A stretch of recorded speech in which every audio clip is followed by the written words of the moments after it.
Bom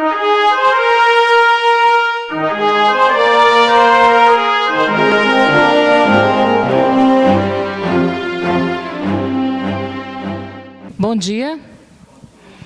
Bom, eu queria saber o seguinte, gente. O que moveu vocês a estarem aqui, nessa sala?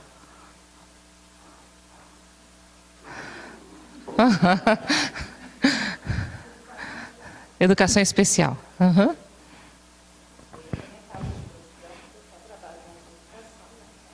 Certo. A inclusão. Uhum. Isso é para a gente dar mais ou menos, né, o tom dessa nossa conversa. Alguma mãe com criança que não é neurotípica? Avó. É neurotípico aquele que é o padrão, né? E quem é que é o padrão hoje em dia? Quem que é neurotípico? Certo? Semana passada, houve uma grande reunião em Barcelona.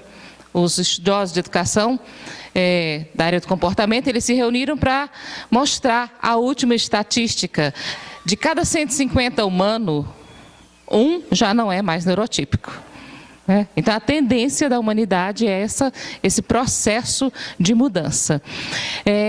Tem uma história muito interessante, sabe, da gente aceitar conviver com as diferenças, porque esse é o nosso maior desafio, a nossa dificuldade de conviver com as diferenças.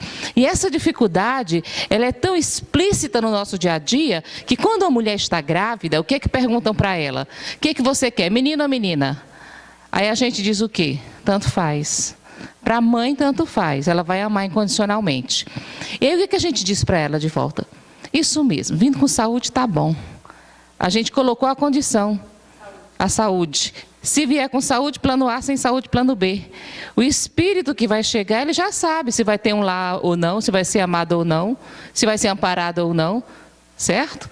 E muitas vezes a mãe fala assim, isso mesmo, vindo com saúde está bom. Não é verdade? E uma outra coisa, gente, que nós estamos aprendendo, estamos evoluindo, a gente tem que começar a perceber, nós fomos criados. Esses que estão aí não podem mais ser criados, porque nós já sabemos digamos assim, as sequelas do criar, já conhecemos. Porque quando a gente observa a nossa sociedade que só investe no intelecto, não investe em gente, não investe nos valores morais, não investe em nada disso, então a gente percebe que é uma sociedade que está adoecendo.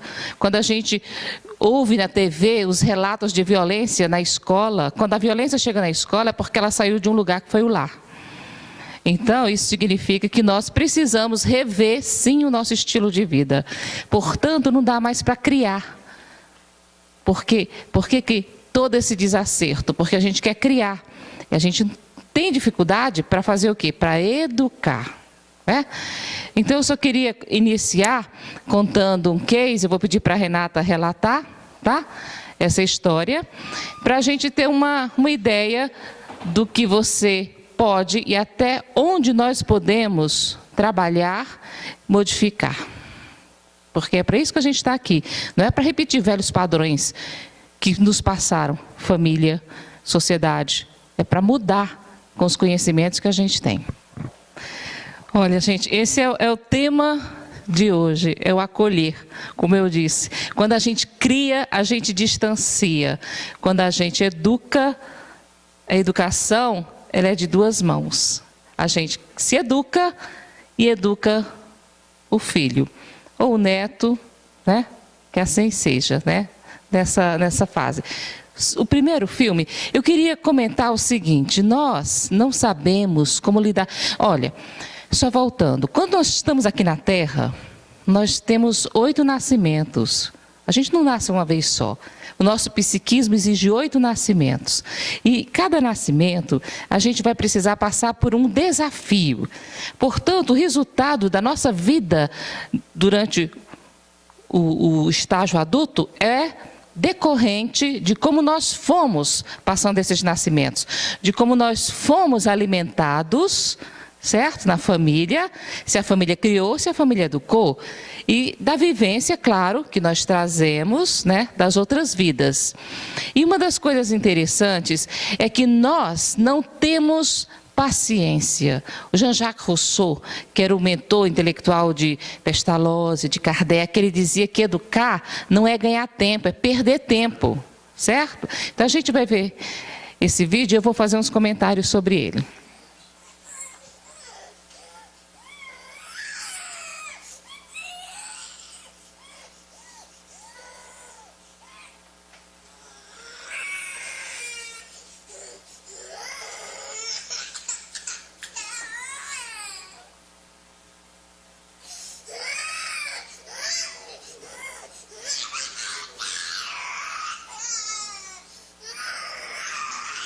Não, mas ele já está ligado todo lá.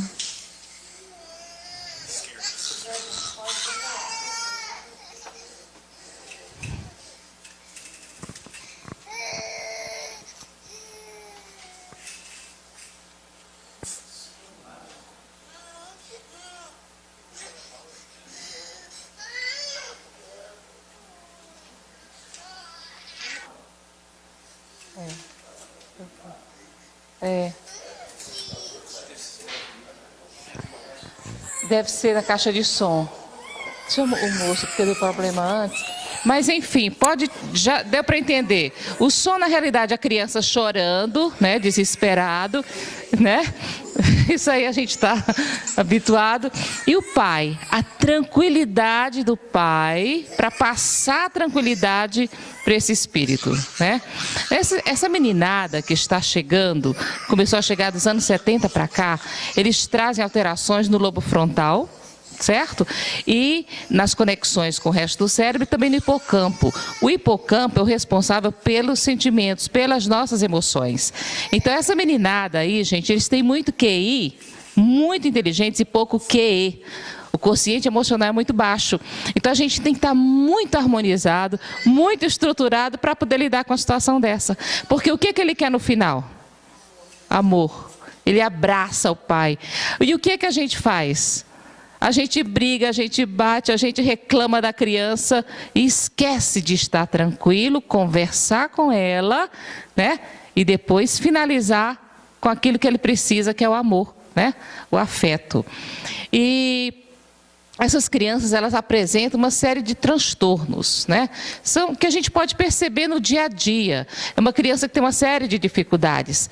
Dá para a gente ver o segundo filme? Também não vai precisar do som. Só um instantinho, Renato, pode perguntar.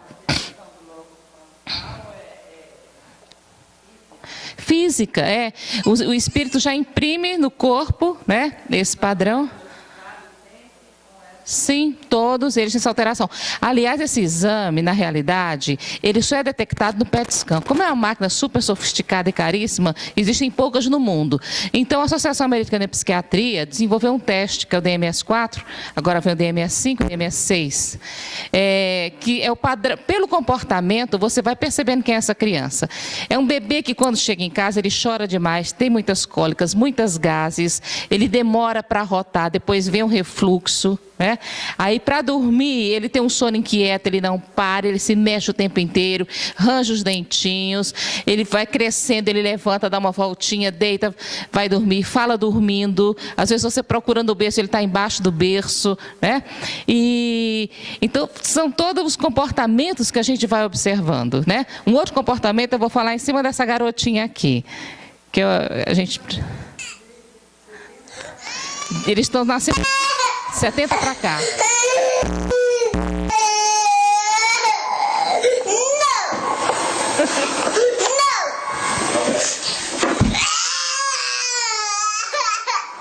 Eu vou explicar agora, vou falar.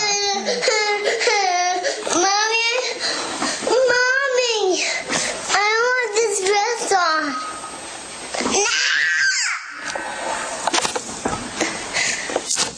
Ela batendo na cama. Olha lá.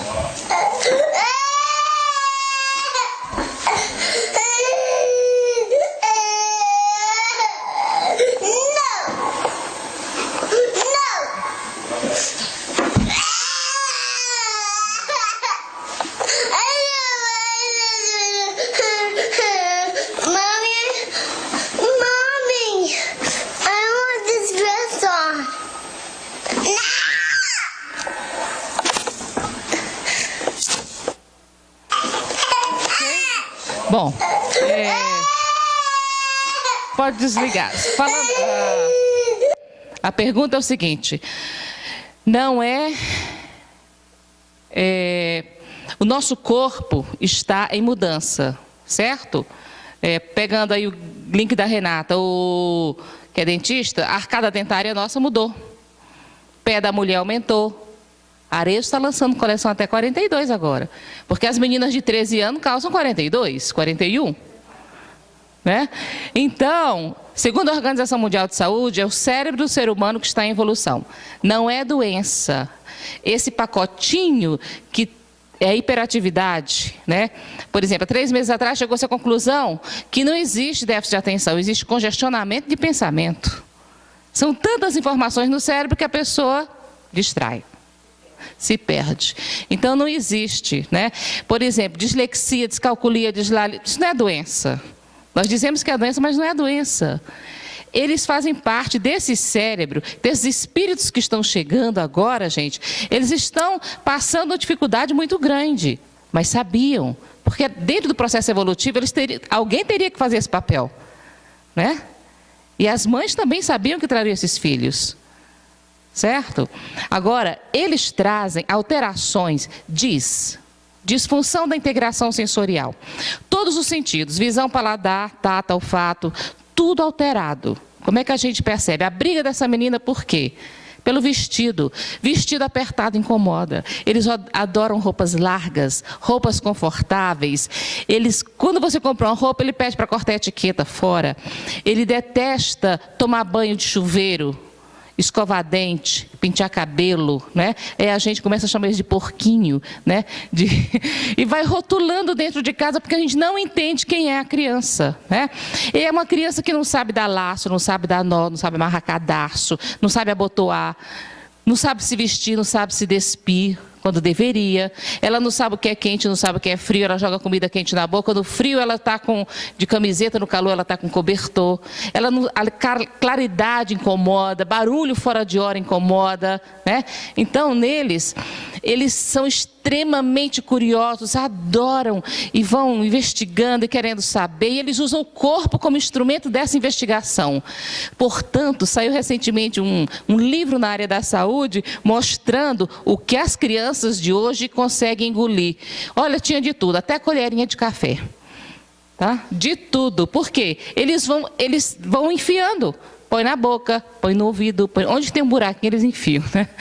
Nesse processo de descoberta. Então vamos ver como é que eles gostam, o 3, como eles usam. 2 anos e 1 ano.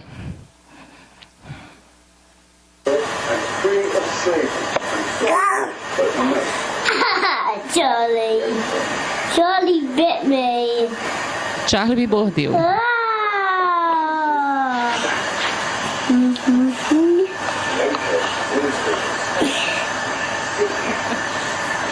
É o cientista em ação. Ouch!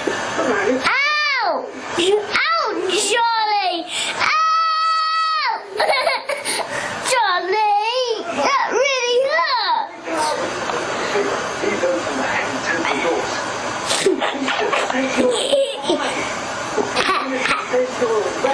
No, Charlie bit me.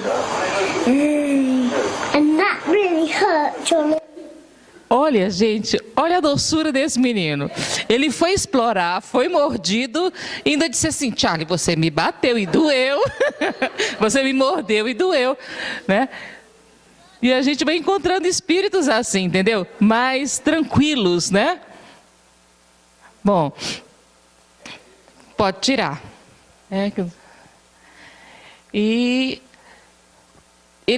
Eu falei da descoberta, então vamos ver esse aí que eu quero fazer um comentário depois.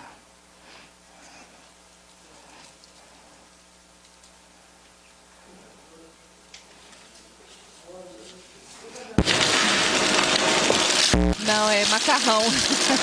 Macarrão com açúcar. Esse caso é da Alemanha.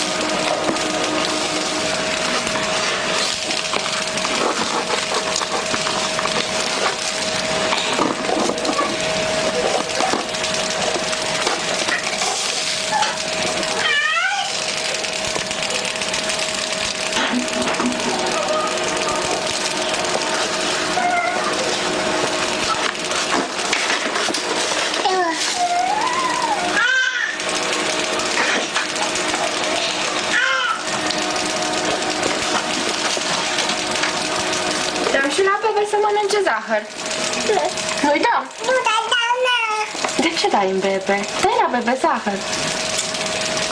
L'hai lovit, bebe.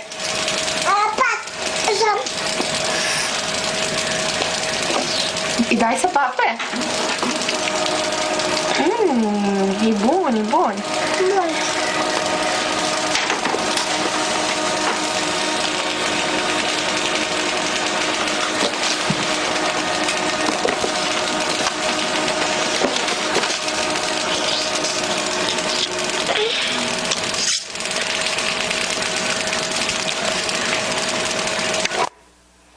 Não era a primeira vez. Obrigada. Não era a primeira vez que ele estava fazendo, por isso o pai estava filmando, né? E a tranquilidade dele, lá de mexer. E a mãe, ela chega, ela não grita, ela não briga, ela chega devagar, encosta o outro filho, olha no olho dele, conversa, né? Dá um pouquinho para ele. E depois o que ela vai fazer? Ela tirou de baixo, passou para cima. Né? E não ficar tentando forçar com que a criança tenha um comportamento de adulto, quando criança é criança. Né? E a gente se engana muito nisso aí. Outra coisa, gente, nessa fase que eles estão assim, em plena descoberta, eles vão crescendo, e essas crianças, elas têm muitas dificuldades, porque elas trazem uma memória fotográfica, elas enxergam através do quê? De fotografias, é pelo concreto. Eles têm muita dificuldade de entender piada, duplo sentido, isso que a gente faz, eles não entendem, né? Então, se você falar para ele... deixa eu contar um caso. Uma amiga minha, filho de 5 anos, ele ama gato. Ele anda com o gato dele o tempo todo. A avó, que veio de muito longe conhecer esse neto, chega aquela senhora rígida, austera, que odeia gatos, né? E que tem uma outra visão de educação diferente da nora. Então o menino, no dia lá, né, que a avó chegou, e ele estava na fase do porquê. Né? E por quê? O que a gente fala quando a criança faz por quê? Porque sim. Na nossa época a gente aceitava o porque sim tranquilamente, não se questionava, era lei. O adulto falar porque sim. Esses aí, eles olham para a nossa cara e dizem assim, você não sabe? E a gente fica morrendo de vergonha. Né? Porque eles pegam a gente no flagra, ou na preguiça, ou porque a gente não sabe. Ou seja, usou uma desculpa e não encarou a verdade, como eles encaram. E aí ele perguntou para ela e ele disse, vovó não sabe. Aí a velha ficou terrível, né? Ela olhou para ele, irritada com aquele gato o tempo todo, ela disse assim, meu filho, olha, você sabia que a curiosidade matou o gato? Aquilo foi um choque. Ele se afastou, corredio, à noite na hora de dormir, a mãe leva para o quarto e ele leva o gato junto. Ela solta o gato, meu bem. Vamos, hora de dormir. Ele falou, mãe, hoje eu não vou dormir. E por que você não vai dormir? E outra coisa, mãe, eu vou avisando, hoje nem eu durmo e nem solto meu gato. E ela disse, por quê? Porque ele vai morrer. Que história é essa que o seu gato vai morrer? Vai, eu vou depois. Morre ele, morro eu. Ela disse, que história é essa, meu filho? Ele disse, vovó disse hoje à tarde. Ela vai para a sala assim, né? Desesperada para pegar a sogra. O que foi que a senhora falou para ele? Sobre gatos. Nada, não falei nada sobre gatos. Morrer, gato morrer, alguma coisa assim. Aí ela, falei que a curiosidade matou o gato. Eles são literais, ele entendeu no pé da letra. Ou seja, o gato vai morrer porque o gato é curioso, eu também sou curioso, eu vou morrer na sequência. Como é que a gente vai acompanhar uma cabeça dessa? Com a nossa lógica e a lógica deles, né? E não é só em casa, gente, né? Eles começam a sofrer em casa e vai prolongar esse sofrimento na escola. Mas o pior de tudo que a gente faz, vai o outro filme, Renato. Essa idade define a nossa saúde mental no futuro. 5 anos.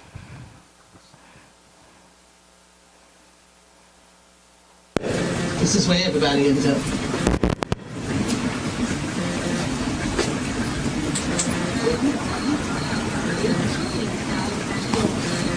This is a project an experienced do-it-yourselfer can tackle, since this shed is pre-cut and ready to assemble. Hey, fellas! How are you guys? That doesn't look so hard. We can do that at back. I'm getting splinters just watching this.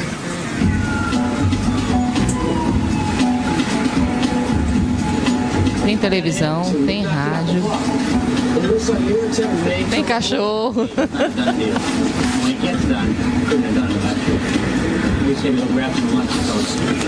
I'd love to, but I got other plans. Hey guys, you ready? Can I talk to you for a second? Yeah, sure. Inside. Be right back. Okay. I'm sorry, I won't keep you long. No problem.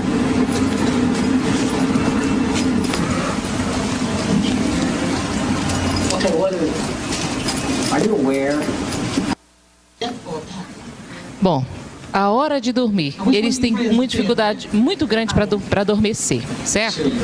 E essa hora de dormir, ela é tão importante. Por quê? Porque é a hora da família se relacionar com a criança. A mãe ou o pai se relacionar com essa criança. E alimentar essa criança espiritualmente, emocionalmente, para o adulto do futuro. Por que eu falei que a nossa saúde mental depende dessa fase? Porque é nessa fase que nós aprendemos a lidar com o medo, com a tristeza, com a dor, com a perda, com tudo isso. Como é que a gente aprende a lidar com isso? Através da história. Então o pai tem que sentar e contar aquela história. Contar por quê? Porque a criança, ela vai formando as figuras mentalmente, o perispírito vai absorvendo essas figuras, juntando com o conhecimento que ela traz, entendeu? Porque nós somos lucigênitos, né? Nós sempre vamos buscar a luz, e aí vai se formando, entende? Vai se trabalhando essa criança. E depois você pode colocar o que? A música clássica, baixinha, deixa uma luzinha, porque eles têm medo do escuro, e fica ali, tranquilo, calmo. E não a gente colocar tudo junto no quarto, até o cachorro, liga o rádio, liga a televisão, fica conversando, ou bate na criança para que ela possa dormir. E esquecemos o principal, conversar com ela e contar a história para ela. É claro que a gente reclama, porque uma história de 10 minutos vira história de 1 hora. Aí no dia seguinte a gente fala assim, mas essa história eu já contei ontem, mas eu quero de novo. E aí você começa a contar e a gente tenta economizar na história, dá uma puladinha na história, ela fala, volta que você pulou uma parte. Aí você volta na história de novo. Aí chega um dia que você começa a história de novo. Ela diz, você não quer mais não, agora é outra. Aí, entende? Eles estão tirando o quê? Os símbolos, estão formando símbolos, né? Aprendendo a lidar com as dores e as perdas da vida. Emmanuel dizia que a gente precisa ensinar isso para os filhos, né? Mostrar a realidade da vida está lá no Livro dos Espíritos também. Bom, esse aqui é o seguinte, antes de você passar, eu quero fazer um comentário. Pode tirar. Olha, a nossa sociedade, nós somos muito imediatistas e ultimamente o que a gente tem feito? A gente prefere rotular, dizer que ele é doente e dar medicação. Essas crianças estão tomando Ritalina muito acima do que deveriam, né? Eu tenho um amigo que, só para contar, gente, não é só as crianças não, nunca se viu tanto professor com depressão também. Eu tenho um amigo que ele tem uma definição assim, ele não é espírita, ele diz assim, nós somos uma geração de chapados na escola. Porque quando chega um professor na sala, com aquele clássico, na sala dos professores, né, cedinho, e ele dá aquele bom dia plástico, bom dia. Aí um cutuca para o outro e fala, ó, mais um na fluoxetina, está no Rivotril. Na sala tem uns 6, 7 tomando Ritalina. Ele falou, Eugênia, é um chapado dando aula para outros. Onde a gente vai chegar? Eu falei assim, nós vamos chegar sim. Nós vamos chegar no fundo do poço para descobrir que lá não é o nosso lugar. E a gente vai subir, né, para ir para o lugar a qual nós estamos determinados estar. Porque não é abafando as emoções, sabe? Não é tentando camuflar, rotular, formatar, que nós vamos ajudar. Porque, gente, às vezes eu costumo falar, quando eu estou conversando em escola, eu falo assim, ou com mães, eu falo assim, olha, se você não consegue fazer por ele, faça por você. Porque você vai envelhecer na mão dele. E vai voltar como filho dele. Então, faça por você. Nesse momento, comece a fazer por você. Pois é, e aí onde vem a questão das drogas. O que a gente vai ver agora é um caso de um garoto que toma Ritalina e foi ao dentista. Olha como é que ele ficou. Yeah, I know. How did it go? I didn't feel anything. Yeah. I feel funny. Kind of felt good, didn't it? Is this real life? Yeah, this is real life. Okay, now I have 2 fingers. Good. 4 fingers. 4 fingers? Nah, don't put that in. Don't put it in your mouth. Okay?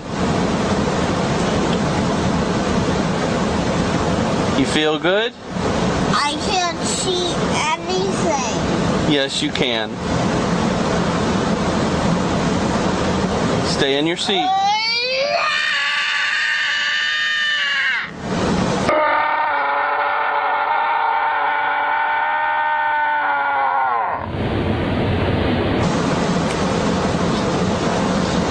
I don't feel tired. You don't? No? Do I have stitches? Uh-huh. Do I have stitches Yes. on my teeth? Yeah, don't touch it. Don't. Why can't I touch it? Because it'll mess up the stitches. You have 4 eyes. Yeah. I feel funny. Why is this happening to me? It's okay, bud. It's just from the medicine. Okay? Is this going to be forever? No.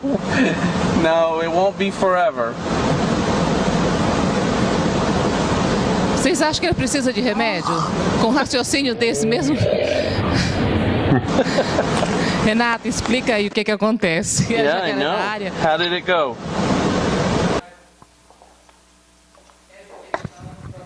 Isso, gente, é uma coisa que a gente tem muita dificuldade de lidar com outros profissionais, né? Eu passei por isso com o meu filho e eu sou dentista. Então, às vezes, a gente está atendendo, e eu atendo muita criança, porque eu sou odontopediatra. E, às vezes, chega criança para a gente atender, e os pais também não sabem, eles não foram informados de que, tomando a Ritalina, eles não podem tomar outro medicamento ou não podem tomar anestesia, alguma coisa assim. E por não ter essa informação, eles não passam para a gente nem fica sabendo. Eu costumo hoje perguntar, com os anos de profissão, eu pergunto, está tomando algum medicamento, faz uso de algum medicamento diário?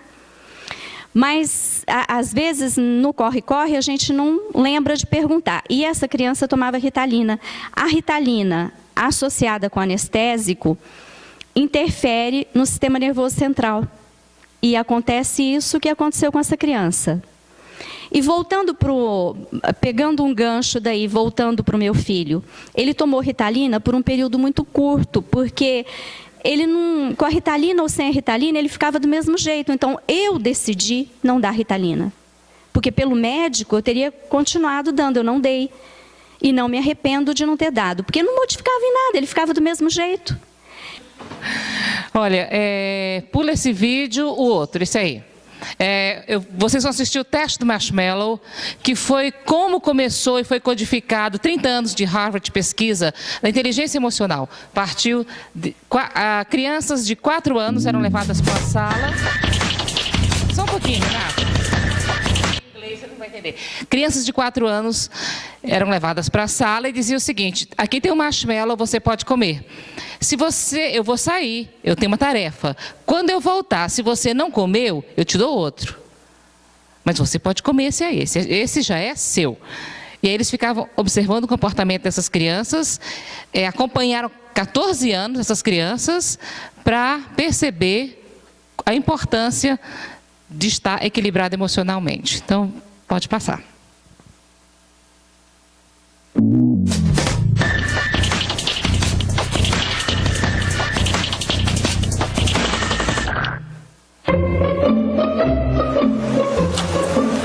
Okay, sit in that chair. All right, here's the deal. Marshmallow, for you.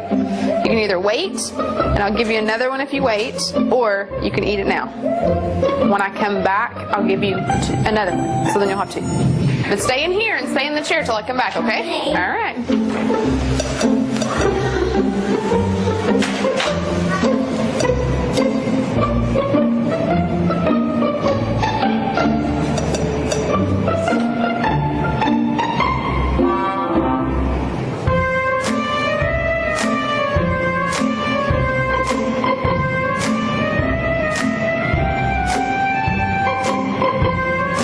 I'm gonna go do something and then I'll come back.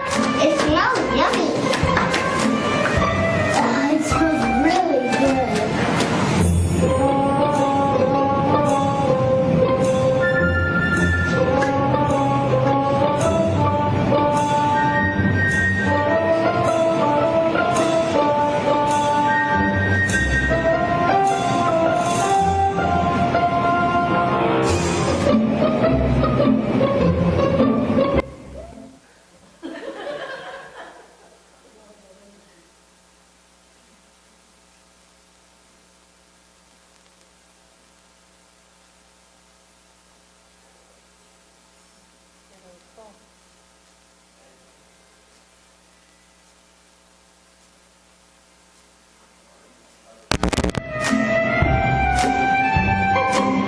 Alright, so it's up to you. You can have it now or you can wait. Okay?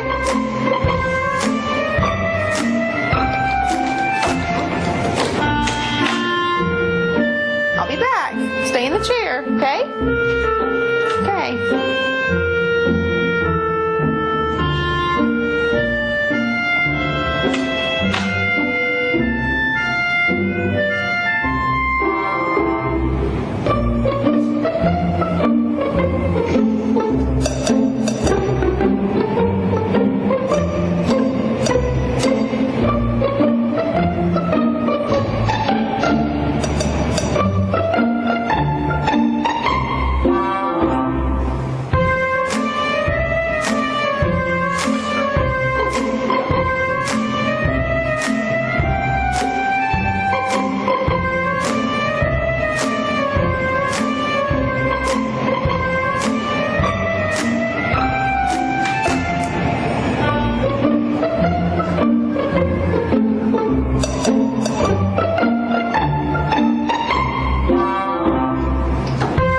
So I'm going to leave and then I'll come back, okay? So you can either eat it right now or you can wait. Either way, okay? Okay.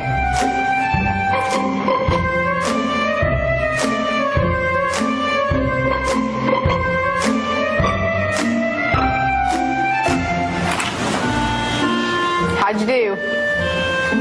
Did you do good?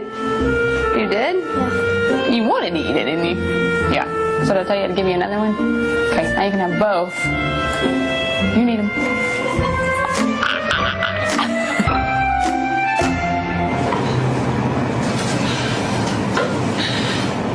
Bom, gente, então, como é que você vai partir de uma experiência dessa e chegar à conclusão de o quanto nós precisamos equilibrar as nossas emoções, dominar a nossa ansiedade, e assim evitaremos cair naquilo que Sócrates e Platão falava, dentro das paixões, né? Porque a gente cresce assim. Então, isso vem de onde? A família tem que se conhecer. Christoph Gilbert, que é um psiquiatra sueco, ele diz o seguinte: a família precisa conhecer o filho. E aí sim, encaminha. Quando eu comecei a estudar, para a gente encerrar, sobre a minha filha, em 97 tinha internet, eu fui para o primeiro grupo. O primeiro grupo chamava-se Mamães Hiperativas, porque a gente tem que ter uma energia muito grande para acompanhar. É como se a gente fosse um Fusquinha a 80 por hora e eles uma Ferrari a 200. Né? Então, quem fundou esse grupo, uma americana chamada Débora, e a Débora, aos 19 anos, ela casou, né, apaixonadíssima. O marido era polícia montada, morava em Baltimore, perto do Canadá, e aí decidiu que não ia estudar, não ia trabalhar. Teve a primeira filha, um espírito tranquilo, calmo. Veio a segunda, pertinho, um espírito generoso. Deu um espaço e vem o terceiro. A gente costuma dizer que essa meninada 1.000 na tomada. O dela era 8.000 na tomada. Porque o marido literalmente montou no cavalo e desapareceu no mundo. Ela ficou sozinha, com 3 filhos. Tem estatísticas de que os homens vão embora sim. Os homens abandonam. E aí, o que foi que ela fez? Para desespero da família, ela fez uma outra loucura. Voltou para fazer um curso para ser professora, né? Bom, já não bastava tudo que fez, agora quer ser professora. Pegou uma escola e logo ela se destacou, porque com o laboratório que ela tinha em casa, que era magnífico, porque o menino, ele não parava nem de falar, nem de se movimentar. As 3 mulheres se revezavam, né? Lá no, abrindo parênteses, quando Kardec pergunta para os espíritos, né? Qual é a encarnação mais importante, é homem ou mulher? É mulher, porque elas dão as primeiras noções. Então, ali eram as 3 mulheres no papel, desempenhando o papel de mãe para cuidar daquele menino que ninguém suportava. Na família era conhecido como o monstro. Aí ele leva ele para a escola. Na escola, ela pensou, minhas companheiras vão me apoiar. Eu já tenho um bom conceito aqui. Não apoiaram, né? Não apoiaram e ela passou a ter um segundo conceito, mãe relapsa. Ela sabe educar filho dos outros, o dela não. E na escola ele ganhou um outro, o terror. Certo? Na vizinhança também. E assim, certo dia, aos 9 anos de idade, não conseguia fazer absolutamente nada, não produzia na escola. E uma professora grita com ele, fala com ele, horrores. Ela já estava habituada a ouvir horrores de professoras, mas naquele dia exagerou. Ela foi tomar satisfação e a professora disse, só você não vê que ele é projeto de marginal. E ela disse, não é não. Eu trabalho com meu filho. Eu consigo no fim de semana fazer, eu só posso assinar no meu orçamento familiar, é o jornal que vem no final de semana. Eu e as minhas meninas. Ele produz texto, ele lê, ele faz tudo. E aqui na escola não consegue. Aí ela disse, você quer dizer que nós não sabemos ensinar? O caso foi parar na direção. A diretora chegou e disse, Débora, você tem 2 alternativas em relação ao Michael, você dá Ritalina ou você dá Ritalina. E é outra alternativa, né? E aí ela aceitou, né? E dá a Ritalina, porque ela disse, pelo menos eu estou perto dele, eu não quero ele distante de mim. E deu a Ritalina. 1 ano depois, ele abraça a mãe chorando e diz, me tira, eu não estou bem, me tira do remédio. Ela disse, meu filho, o que eu vou fazer? Aí ela foi conversar com o médico, viajou, que era um amigo deles, e ele disse, tira e pergunta o que ele vai fazer. Ela disse, eu não posso fazer isso, ele precisa de supervisão 24 horas por dia. Você tem ideia? As meninas estão fazendo natação, tem que levar ele junto. E o que ele apronta naquele clube, você não faz ideia. Ele disse assim, pergunta, Débora, ele tem que começar a despertar a responsabilidade. Aí, a partir daí, você vai conversar com ele. E ela chega, meu filho, o que você vai fazer? Ele olhou e falou, mãe, eu vou nadar. Ela disse, meu filho, mas você consegue? Porque, mãe, deixa eu nadar. Olha, ela justificou isso na escola e no clube. Ele não nadava, ele não parava de falar, e nem de se mexer. E o treinador dizia, cala a boca e nada, cala a boca e nada. E nada. Ele não saía do lugar. Bom, aí ela deixou, ela falou, vamos ver até onde isso vai. E por pouco tempo, uma noite bateu um homem na porta dela, a senhora é a mãe do Mike? Ela disse, aconteceu alguma coisa? Você está sabendo de alguma coisa? Ele disse, não.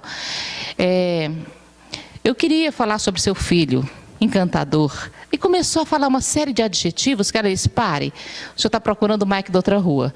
O senhor vir aqui? Ele disse, não, me deram esse endereço aqui. Quem lhe deu? No clube. Seu filho Mike está lá de tal hora, tal hora? Ela disse, sim. E ele disse, olha, eu preciso conversar com a senhora. Ela bateu a porta, mas esse homem voltou a insistir. E disse para ela, eu preciso conversar com a senhora. Ela disse, mas fale abertamente, quais são suas intenções com meu filho? Um garoto de 11 anos, quais são suas intenções? Eram as melhores. Né? Na piscina, gente, ele ganhou outro apelido, Tubarão. E esse homem transforma ele num golfinho. O último.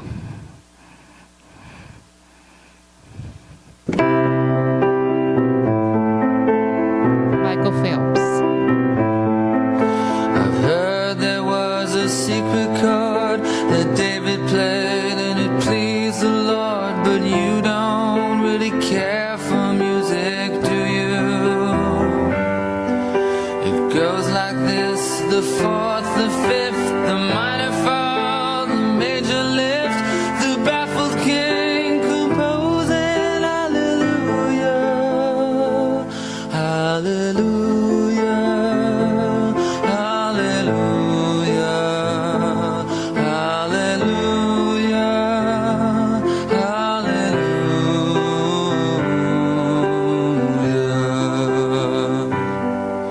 Your faith was strong, but you needed proof.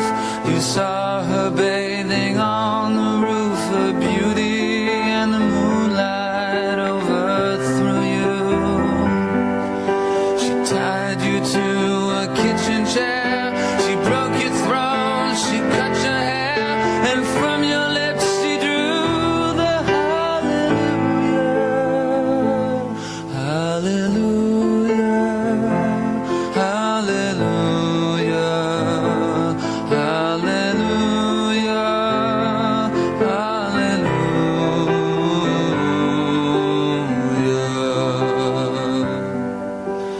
Maybe I have been here before. I know this room, I've walked this floor. I used to live alone before I knew you. I've seen your flag on the marble arch. Love is not a victory march. It's a cold and it's a broken hallelujah, hallelujah, hallelujah, hallelujah, hallelujah.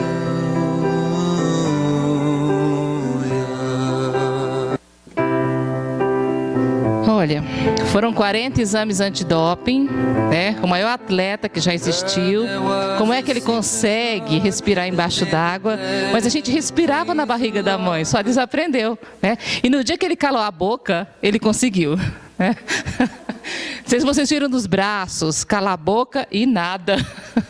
Né? E, gente, a Débora não é mais professora da escola, ela é a diretora. Eles têm uma fundação, né, onde eles acolhem, orientam essas crianças.